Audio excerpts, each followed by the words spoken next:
Assalamualaikum warahmatullahi wabarakatuh. Izin memperkenalkan diri. Nama saya Rizky Perdana Siregar, NIM 0490800366. Di sini saya akan berperan menjadi kuasa hukum penggugat Tuan Andi. Kasus gugatan Wan Prestasi Cindra Janji dalam perjanjian jual beli tanah nomor perkara 2 Perdata tahun 2025, Pengadilan Negeri Bogor. Pihak-pihak yaitu penggugat Tuan Andi, kuasa hukum penggugat Rizky Perdana Siregar SH, tergugat Tuan Budi, kuasa hukum tergugat Legalistia SH. Berikut simulasi persidangan perdata, pembacaan kesimpulan. Majelis Hakim telah duduk diapit oleh Hakim anggota 1 dan 2 kuasa hukum penggugat Rizky Perdana Siregar SH dan kuasa hukum tergugat Legalistia SH berada di tempat masing-masing. Hakim Ketua mengetuk palu 1 kali. Sidang perkara perdata nomor 2 tahun 2025 Pengadilan Negeri Bogor antara Tuan Andi sebagai penggugat melawan Tuan Budi sebagai tergugat dengan agenda pembacaan kesimpulan dinyatakan dibuka dan terbuka untuk umum. Kuasa hukum penggugat, apakah saudara sudah siap dengan kesimpulannya? Majelis Hakim yang mulia, kami siap. Kami telah menyerahkan kesimpulan secara tertulis kepada Majelis Hakim dan kepada pihak tergugat. Dengan izin majelis, perkenankan kami membacakan ringkasan pokok-pokok kesimpulan tersebut. Silakan kuasa hukum penggugat. Terima kasih Majelis Hakim yang mulia. Berdasarkan seluruh proses persidangan, surat-surat dalam berkas perkara serta alat bukti yang telah kami ajukan, kami kuasa hukum penggugat dengan ini mengajukan kesimpulan mengenai eksepsi tergugat. 1. Eksepsi gugatan kurang pihak plurium litis consortium yang diajukan tergugat harus ditolak. Kami tegaskan kembali bahwa hubungan hukum dalam perkara ini bersumber pada perjanjian jual beli tanah tertanggal 15 Januari 2023 antara penggugat dan tergugat. Dari tergugat bahwa Bank BCD harus diikutsertakan karena urusan pinjaman KPR adalah urusan internal tergugat dan bukan syarat yang mengikat penggugat dalam perjanjian. 2. Eksepsi gugatan kabur obsur libel juga harus ditolak. Kerugian material penggugat sudah sangat jelas, yaitu sisa harga jual yang belum dibayar sebesar 700 juta rupiah. Kami juga telah menjelaskan kerugian opportunity cost yang timbul karena tanah terikat perjanjian selama lebih dari 6 bulan dan tidak bisa dijual kepada pihak lain.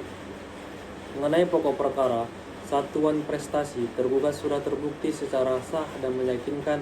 Fakta yang diakui tergugat sendiri adalah adanya keterlambatan pelunasan tahap kedua yang jatuh tempo tanggal 15 April 2023 dan keterlambatan ini telah berlangsung lebih dari 6 bulan.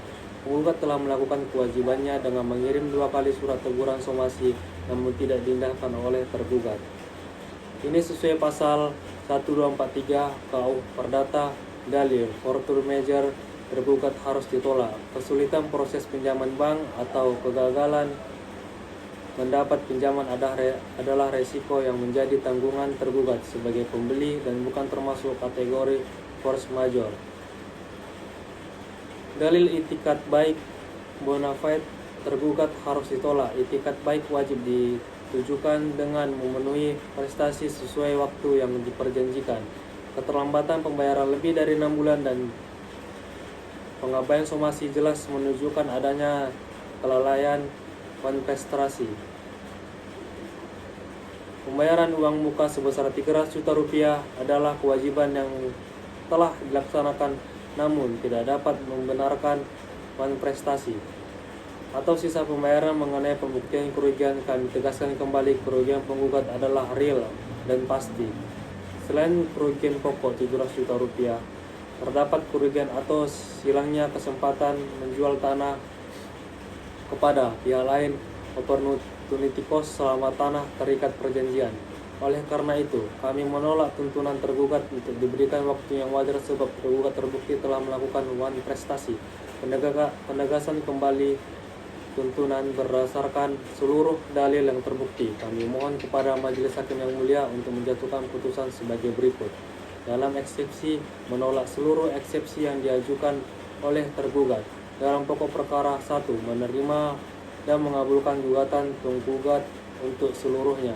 2. Menyatakan tergugat telah melakukan prestasi cindra janji terhadap perjanjian jual beli tanah tanggal 15 Januari 2023. 3. Menyatakan perjanjian jual beli tanah dibatalkan. 4. Menyatakan uang buka tahap pertama sebesar 300 juta rupiah adalah hangus dan menjadi pihak penggugat sebagai ganti kerugian. 5. Menghukum tergugat untuk membayar ganti rugi imaterial kepada penggugat sebesar 50 juta rupiah. 6. Menghukum tergugat untuk membayar seluruh biaya perkara apabila majelis hakim berpendapat lain mengenai putusan yang seadil-adilnya. Demikian kesimpulan ini kami sampaikan. Terima kasih majelis hakim. Baik kuasa hukum tergugat, apakah saudara telah menerima salinan kesimpulan dari kuasa hukum penggugat? Baik, sudah yang mulia.